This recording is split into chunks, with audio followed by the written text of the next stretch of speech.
Hello students, welcome to my class, and today we're going to discuss about the chapter 10, the adjutant bird, page number 79, 80 and 81. So please note down in your diary that today's English literature lesson is chapter 10, page number 79, 80 and 81. The adjutant bird's wife said, "Oh, don't worry my dear, I will take care of you until you grow new feathers." तो एडजटेंट bird की wife क्या बोली उसको कि बोली कि तुम चिंता मत करो, मैं तुम्हारा ख्याल रखूँगी जब तक तुम्हारे न्यू फेदर्स नहीं आ जाते। After 2 months the adjutant bird was able to fly. 2 महीने के बाद एडजटेंट बर्ड उड़ने के लिए एकदम तैयार हो चुका था। For his wing feathers had grown again. तो उसके जो विंग फेदर्स थे तो वो अगेन आने लगे। All this time, while his feathers were growing, he had thought about some way in which he could get the better of those monkeys. So, मतलब जब उसके feathers grow कर रहे थे तो वो यही सोच रहा था कि कैसे वो उस monkeys से better हो जाए।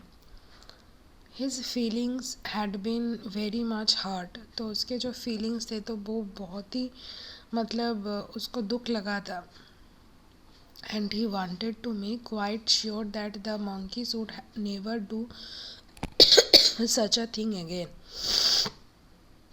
तो वो वही आशा कर रहा था कि मंकीज जो उन्होंने जो काम किया वो फिर से दोबारा मत करे। But think as he would he could decide on nothing.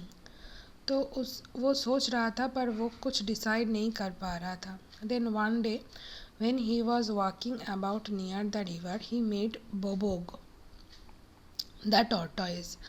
तो जब वो एक दिन जा रहा था कहीं पे नियर द रिवर, नदी के पास, तो वो उसको मिला क्या, बोबोग मिला, बोबोग द टॉर्टोइज।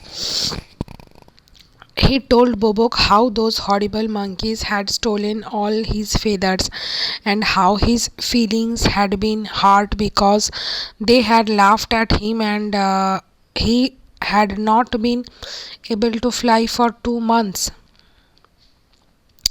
तो जब बोबोक से वो मिला तो बोबोक को वो सारी बातें बताई कि कैसे मंकीज़ ने उसके फेदर्स को चुरा लिया था, उसके बाद उसके ऊपर हंस रहा था और वो बहुत ही हर्ट हो चुका था इस घटना के दौरान, और वो 2 महीने तक उड़ नहीं पाया। And if it had not been for his wife he would have died. अगर उसकी वाइफ नहीं रहती तो वो तो मर ही जाता। Bobok was also angry with the monkeys. तो बोबोक भी बहुत ही गुस्सा था मंकीज के ऊपर, क्योंकि they would often jump on his back and dance about laughing at Bobok's slow walk. तो वो भी गुस्से में था मंकीज़ के ऊपर, क्योंकि मंकी उसके बैक के ऊपर चढ़ जाते थे, जंप करते थे, डांस करते थे, और बोबोक जो स्लो वॉक करता है, बोबोक धीरे चलता है, तो इसीलिए बोबोक के ऊपर हंसता भी था। They knew he could not shake them of और स्टॉप देम। तो वो उसे स्टॉप नहीं कर सकता, वो लोग वो जानते थे। I will help you said Bobok. मैं तुम्हारी इसमें मदद करूँगा, बोबोक ने बोला। He had thought of a plan to teach the monkey a lesson.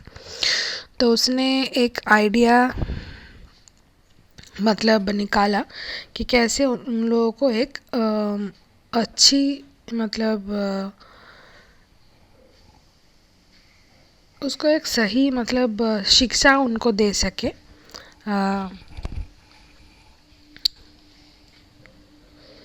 But first you must go and hunt for a boat. तो पहले तुम जाओ एक बोट ढूंढ के लाओ। What's the use of that. उससे क्या यूज़ होगा। उसका क्या करेंगे हम। Said the adjutant bird in surprise, मतलब वो तो चौंक कर बोला कि उसका क्या करेंगे हम। I am not clever at rowing, मैं उतना चालाक तो नहीं हूँ। नेवर यू माइंड सेड बोबो, तुम इसमें थोड़ा सा चिंता मत करो। What you must do is to find a boat with a hole in it, तो पहले तुम एक बोट की व्यवस्था करो जिसमें एक होल होगा। The hole must be the right size for me, तो मतलब जो होल मेरे साइज का होगा। So the adjutant bird agreed that he and Bobok should meet again in 7 days, तो 7 दिनों के बाद वो लोग दोबारा फिर मिलेंगे। And the adjutant bird at once set out to look for a boat with the right sized hole in it, तो adjutant bird ढूंढने निकला एक बोट की तलाश में जिसमें एक होल होगा राइट साइज। ओके, सो आज हम इतना तक ही पढ़ेंगे। देखा जाए नेक्स्ट क्लास में हम देखेंगे कि ये बोट किस काम के लिए था। Okay, so students learn this properly and learn very well. So आज के लिए इतना ही। So take care, good bye and keep learning.